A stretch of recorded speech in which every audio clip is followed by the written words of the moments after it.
Jill story. Part 1. Jill's hands were down.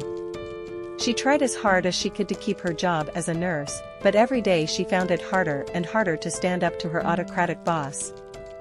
Finally, she couldn't take it anymore and called him a jerk. Naturally, she was fired after that, and now she had to think about where to get money to pay her bills. She sat in a cafe that was not far from her former job and reflected on the fact that she had no other choice.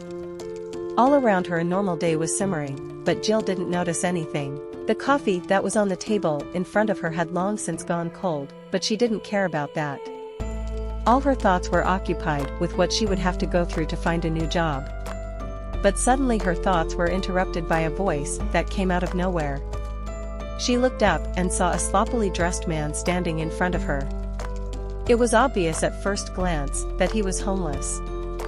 "Sorry to bother you," the man addressed her again. "I see you're not going to drink your coffee. Then you can have it." "I'm drinking it, I'm very cold." "Of course it's a treat," she replied. "I wasn't going to drink it anyway." The tramp sat down at her table and took a cup. He remarked with a smile that it would be much better if the coffee was hot. "My name is Sebastian," the man introduced himself. "Thank you for not ignoring my request." "No problem." "Sebastian. My name is Jill." "Jill, I can see you're upset about something. If it would make you feel better, could you tell me what's troubling you?" "Thank you, Sebastian." A smile flashed across the woman's face. "The thing is, I'm a nurse, and I just lost my job. My boss was always giving me a hard time, and I finally snapped and told him what I thought of him. And he fired me.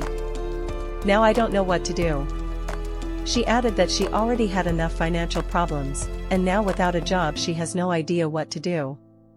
She thought for a second, realizing how ridiculous she looked complaining about her own situation to a homeless man who was obviously doing several times worse.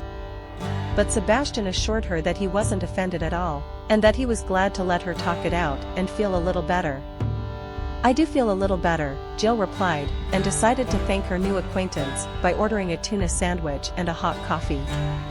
They continued to chat about everything, and Jill felt her mood improve and her problems fade into the background. And then Sebastian joked that if he were the owner of a large medical center, he would no doubt follow her in a fancy limousine and offer her a job. A blush appeared on Jill's cheeks.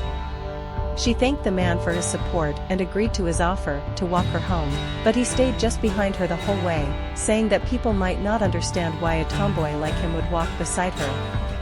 "What do I care what people think?" said Jill and took his hand. "For me, you are the most sensitive person who listened to me, and, to be continued. Subscribe so you don't miss out."